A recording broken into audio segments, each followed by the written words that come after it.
Good day, everybody. This is going to be the last introductory video that I'm going to do before the class actually begins. Today is May 12th, 2025, and on May 13th, so tomorrow I should be able to get out the video on Book 1, which will start the regular weekly cadence of one video on one book per week that will precede our actual sort of discussion, Socratic dialogue-esque way of going through the class live and going through Paradise Lost live, the way I think is best to go through it.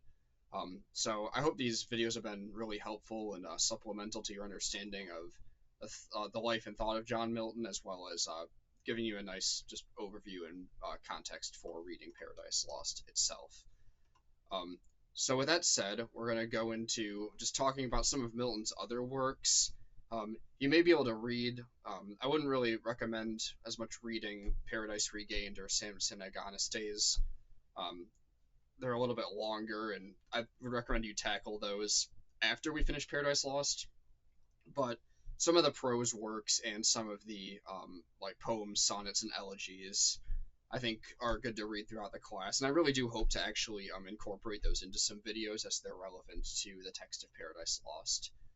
But nevertheless, so let's dive into it. So the first one I'm going to go through the poetry section first, and then we'll go through the prose.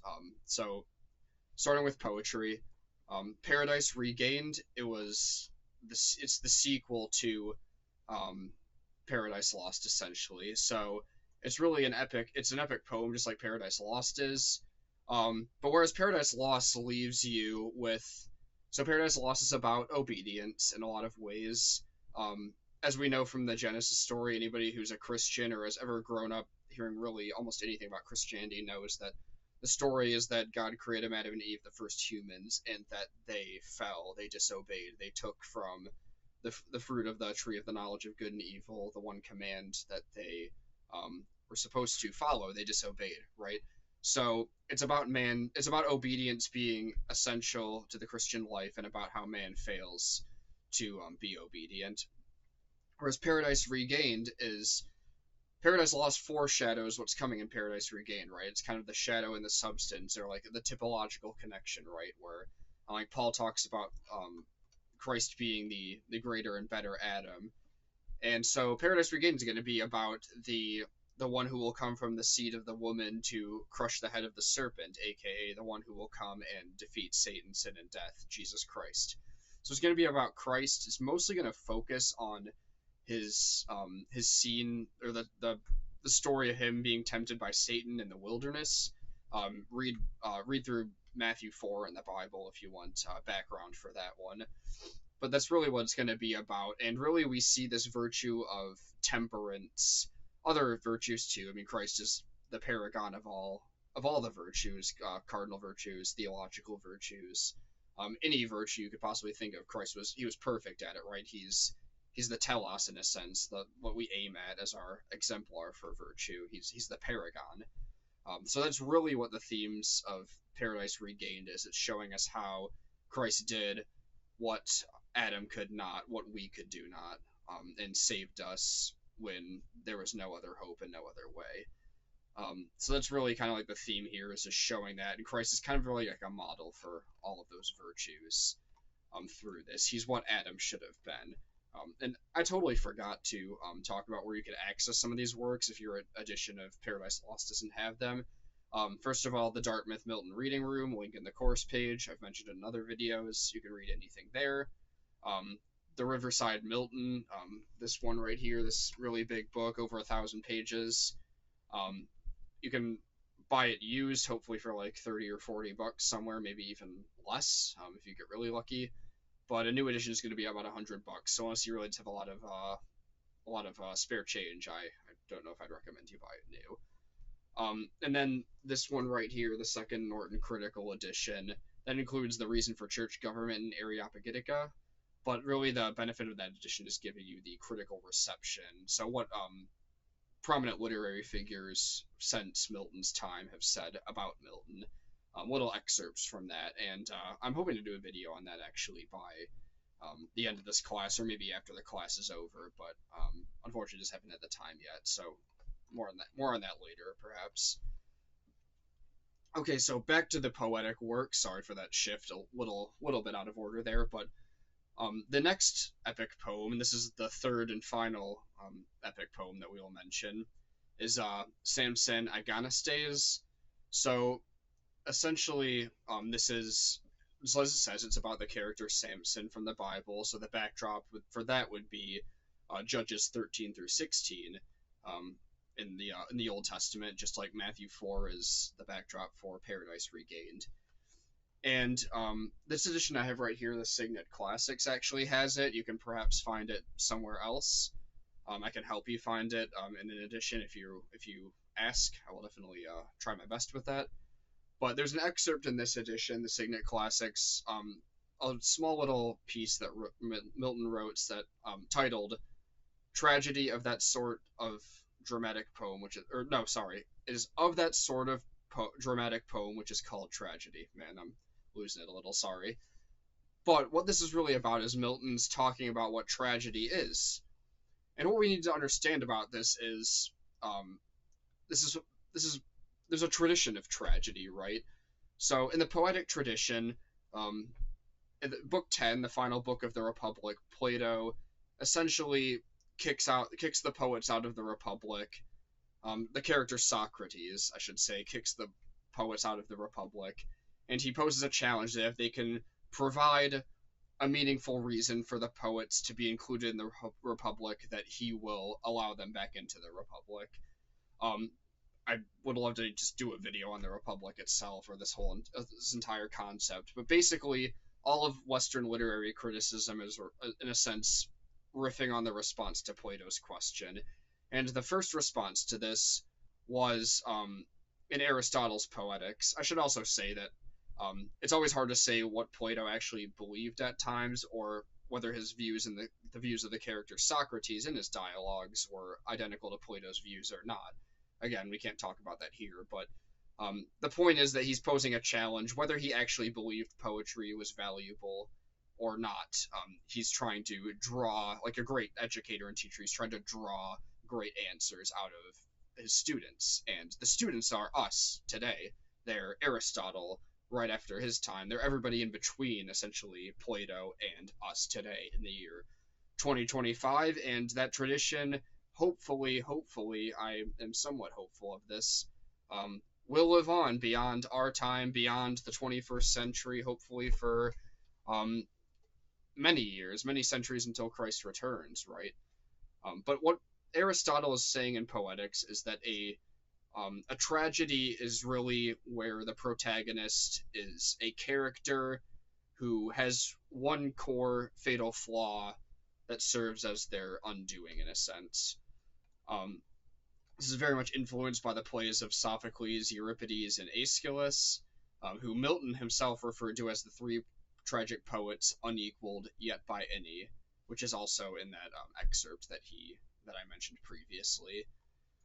But what this poem is, by the way, Samson, so that's the character Samson from the Bible. He was one of the judges. And agonistes, that's a Greek word that refers to contestants in the games, right? So you think of like the Olympics as an example.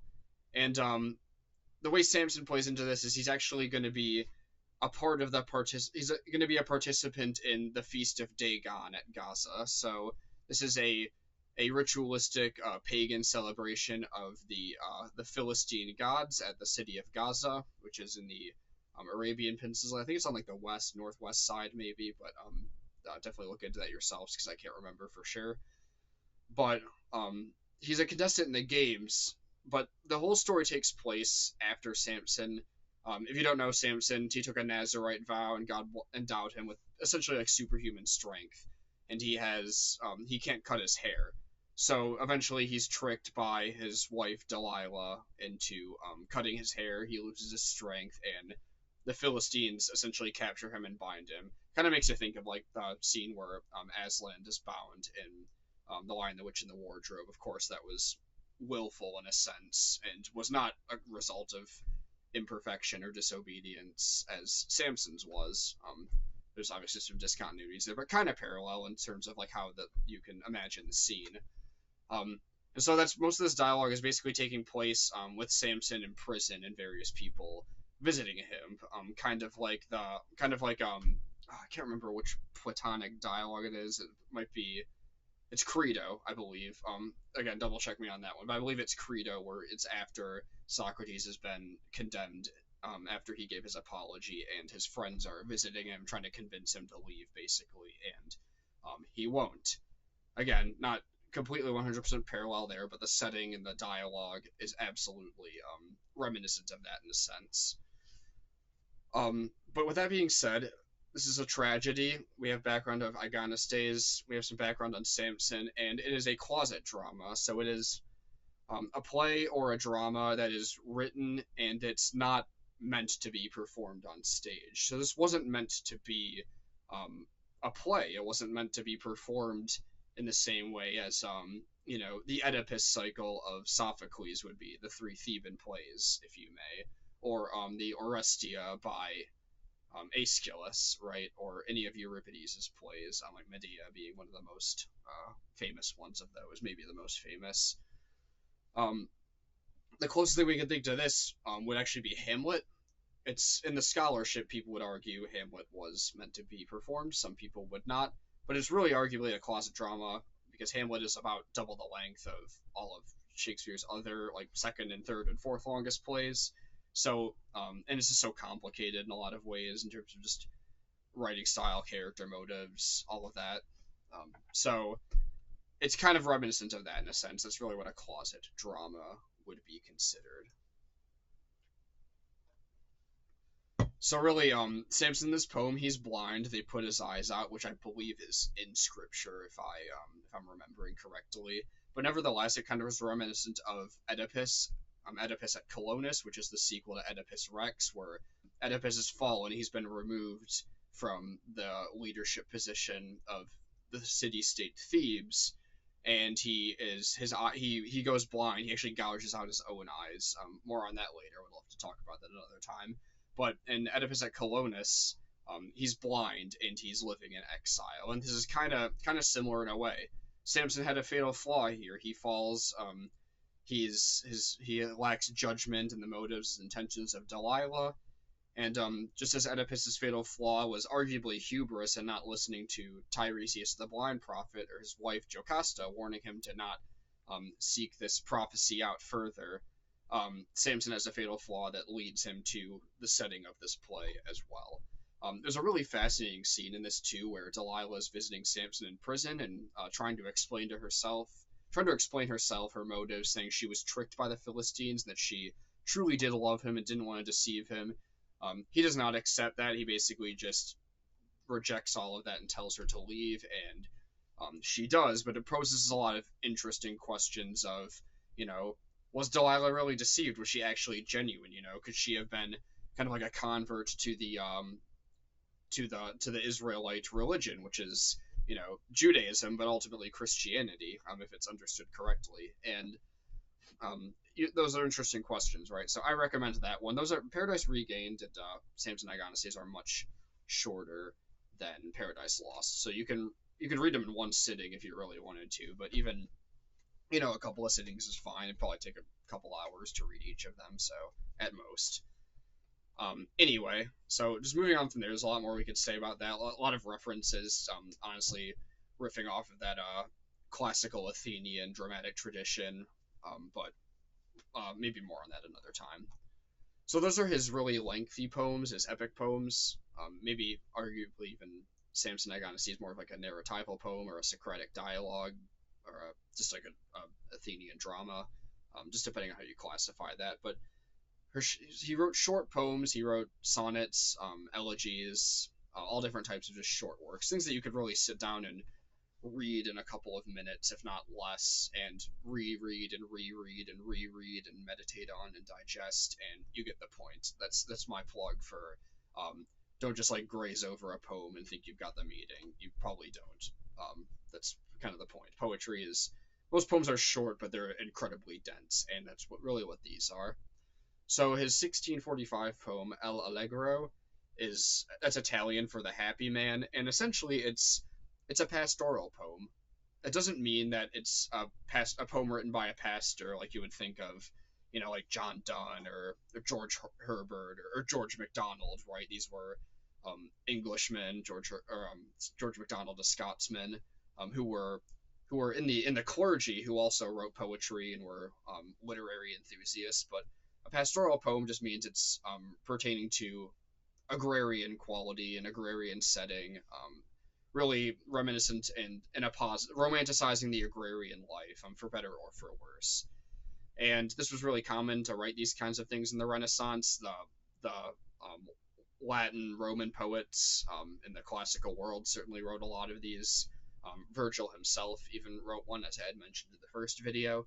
But Milton lived here in the rural countryside after he graduated from Cambridge. He spent several years there, I think 5 or 6.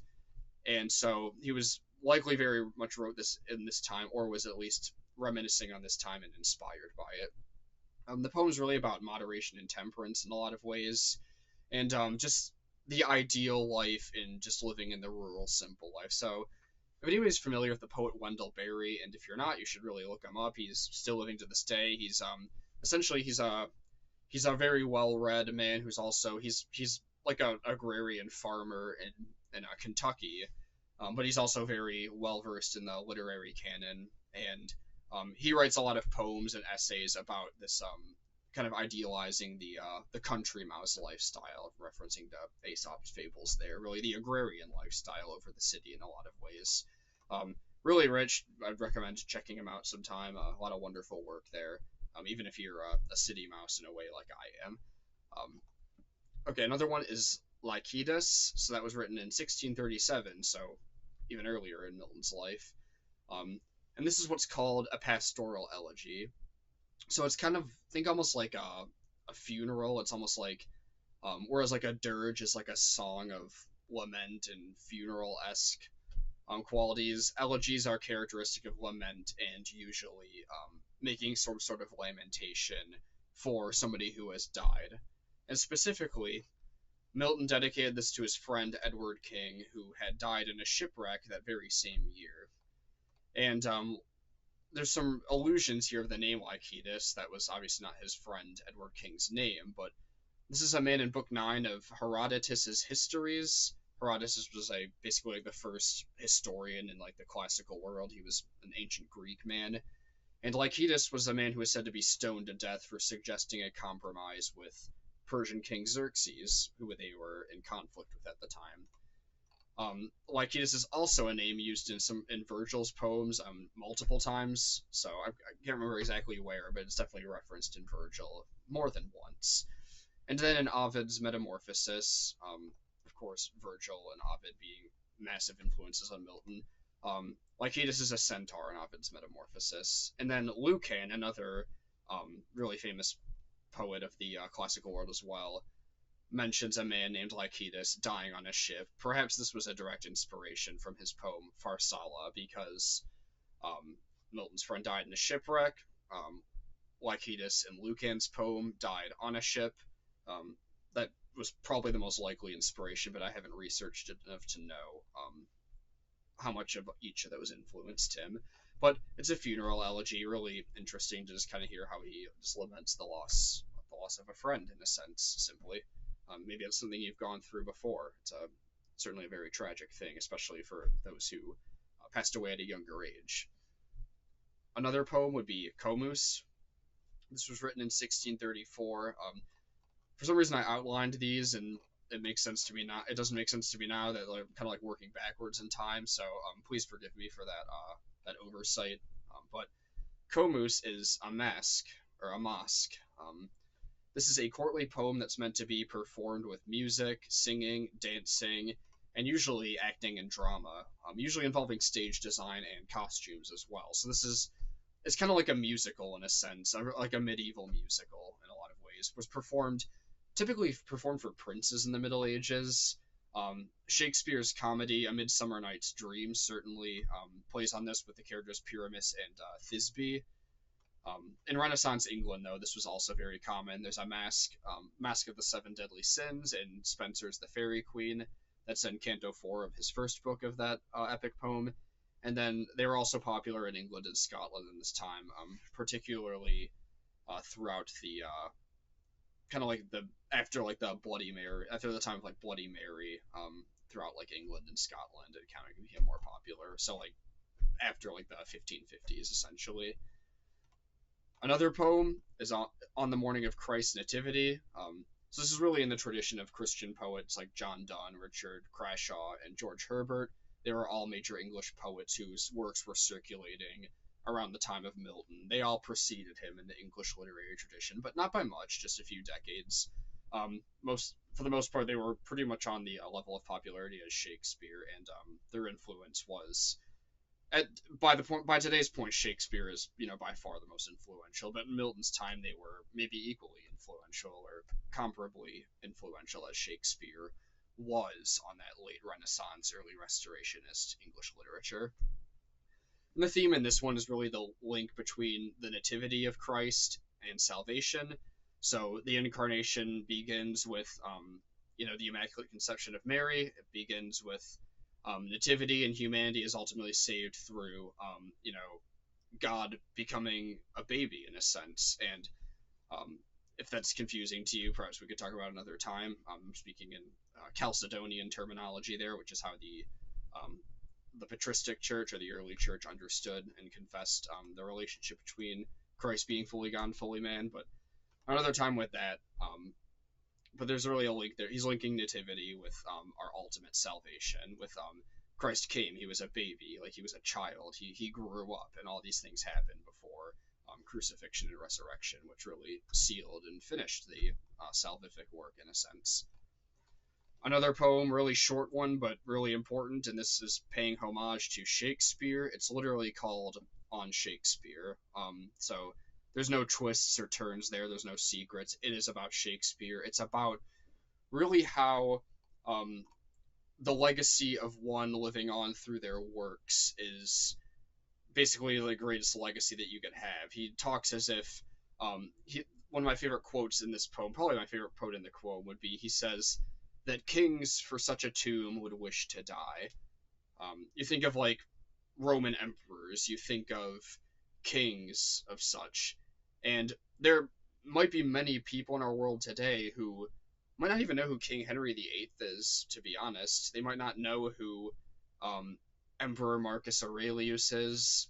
Hopefully they know who Julius Caesar is, but if they don't, because we grew up in English-speaking schools, you basically know who William Shakespeare is, even if you just detest literature for some reason. It's like he's almost more of a household name than any of these people, and perhaps Milton was onto something there. Perhaps I'm reading into it too much, but I would encourage you just to go through that one a couple of times. It's very brief, and it really just shows Milton's love and appreciation for the great English bard himself. And I think all of us, if we've read Shakespeare, if we haven't yet, you totally should, and you'll know what Milton's talking about if you haven't read him yet and you go read him. Just a couple of sonnets wanted to talk about. So basically, there's one called On the Blindness from 1855. It's also sometimes titled When I Consider How Mine Light is Spent. And this is really just Milton going through the struggle of being physically blind. Something I can't relate to. I don't think there's anybody in this class right now who is physically blind. Please correct me if I'm wrong on that. I guess I can't know with 100% certainty. However, that's a really hard thing to imagine, yet at the same time, we can try to like just walk around for like 10 minutes with your eyes closed where you can't open them and just try to think how hard it would be to lose that piece of sight, right? Like we have the other empirical senses. We have hearing, we have touch, we have taste, we have smell, but to lose vision, I mean, just think about that. It has to be one of the worst senses to lose, I would imagine. And Milton laments that, it's hard for him, and that comes out in Paradise Lost. I'm hoping to link that together with this poem when we get there in the class, but try to take some time to read this. By the way, like pretty much all these short poems and sonnets and elegies can be read on Poetry Foundation, the website. So I would just Google them, and if you see the name of the poem in Poetry Foundation, it's probably the entire thing is on there and can be read on the internet. And it's not as much of an eyesore as reading long articles and books on an internet, like I find them to be, um, because it's short and you can kind of just sit there and read it really quick and then dwell on it and reread it when you want. So I recommend that. And this poem takes place in what's called a Petrarchan rhyme scheme. This is an Italian rhyme scheme, um, named after a figure whom it might have been like Petrarch, or I can't remember exactly what his name is, and I don't want to give you the wrong information, so I'll leave you to look that up for yourself. But basically, the lines will rhyme like this. It's like line A, it doesn't rhyme with line B, the next line, then line B rhymes with line B, the next line, then A, B, B, A, C, D, E, C, D, E. So there's these pairings. I'm just going to leave it like that because maybe the puzzle will be fun for you. If that's super annoying and you want help, please let me know and we can maybe like read it together or something. But I hope like giving that kind of clue there will help you out. Again, I'm going to say it one more time. So A, B, B, A, B, B, A, C, D, E, C, D, E. And then look at the lines, look at the suffix of the very last word of each line, and for the most part, that'll follow through. The only reason it wouldn't is because of what's called enjambment, which is some of Milton's own flavoring in the way he does this, but enjambment is a poetic device where the line of a poem doesn't conclude really the line itself or the thought. So you'll read the line and you'll expect it to end and then it doesn't. Then you go to the next line and the sentence or the clause or the phrase finishes somewhere early in that next line. That's an example of enjambment. Again, if you want to see examples of these, we can certainly walk through them. There's another sonnet called How Soon Hath Time. I'm not actually sure what that one is about because I have not read it, to be honest, and I'm not super familiar with it. But that one's out there. Hopefully I'll have read that soon enough, and maybe I'll have something to say about it later. All right, with that said, and this, as usual, has gone on longer than I've thought, so I hope that's helpful to you, and I hope it's more helpful to you than it is annoying that these videos end up being longer than I thought. But if it annoys you and they should be more concise, that's feedback I'd love to hear, because I'm not a perfect teacher, and I want to grow and learn more and become a better teacher over time. So please provide feedback if you would. So here's his prose works. The Reason for Church Government. Essentially, this is a response to the beliefs of Bishop Joseph Hall and Archbishop James Ussher of the Church of England, and they were defending the episcopacy. Milton was always against the episcopacy, was later against basically everything except for just strict, rigid, kind of like congregationalism or like self-governed autonomous churches. He was a dissenter from Presbyterianism and Episcopalianism in his day, which was, I guess becoming more common with like the English Baptists, but definitely was still kind of like minority, certainly in like the larger educated circles. But basically he distributed these as religious pamphlets and they circulated around. That was kind of how people did things in those days, which we of course see in early American history as well. Another work this is probably one of his most famous, is Areopagitica, and this was written in 1644. Remember, in the 1640s, he's passionate about the political zeal. Cromwell is going to take over shortly after that, but there's certainly a lot of debate and dialogue and people pushing up against the Church of England and the monarchy in this time. And that's the side Milton's going to be on, of course. So Milton wrote this as a treatise of freedom of speech opposing a licensing order written in 1643. This order was issued basically for some sort of pre-publication censorship on Parliament. And Parliament was to replace the royal censorship with censorship of its own. You can read about that more another time, but essentially it's dealing with the censorship of the time. And this name comes from Areopagiticus, which was a speech written by Isocrates, not Socrates, but Isocrates, totally different guy, alluding to the Areopagus Hill in Athens and the council to which Isocrates was attempting to bring restoration to in ancient Greece.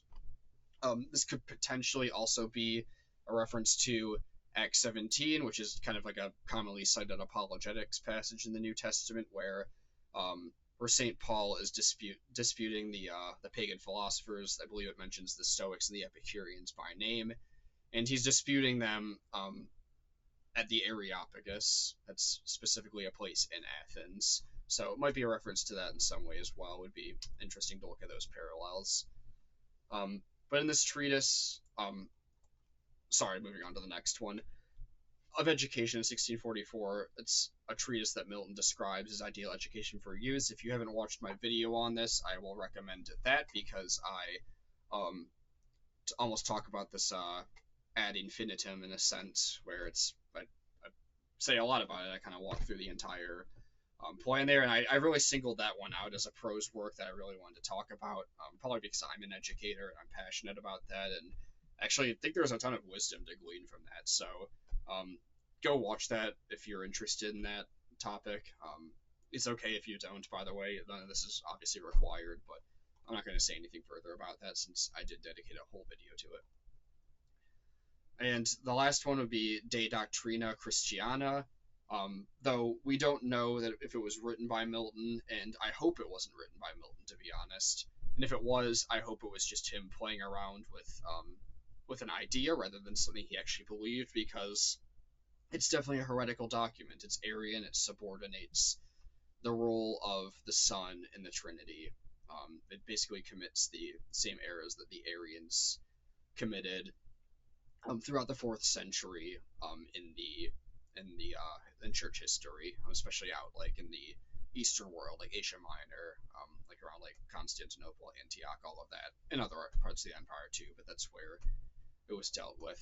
But I did talk about that in another video as well. I believe I talked about in the Theology of Milton video, if I'm remembering correctly. But that's going to come up. That might come up in class at some point, but I'm not going to say anything about that, as I've also discussed that in another video. But again, I really hope that it wasn't a genuine belief that Milton held, because it's certainly pretty open-minded when it comes to theological beliefs, but some beliefs are completely heterodox and maybe even heretical, and I think we should stay within the bounds of orthodoxy. So like the Nicene Creed, the Apostles' Creed, the Chalcedonian definition, etc. Like at least being able to confess those confidently as a Christian. I think that's a good thing. If you don't agree, would be happy to discuss if you would like, but I'm not going to get into my opinions on that any further.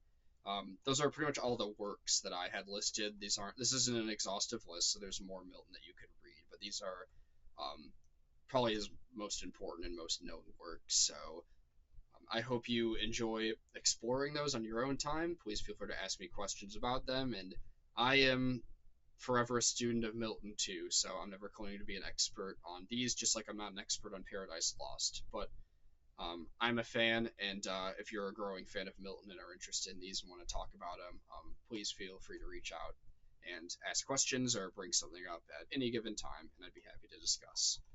And this is the last video, so like I said, I will be making a video for my overview of Book 1 very, very soon. If not tonight, then sometime tomorrow.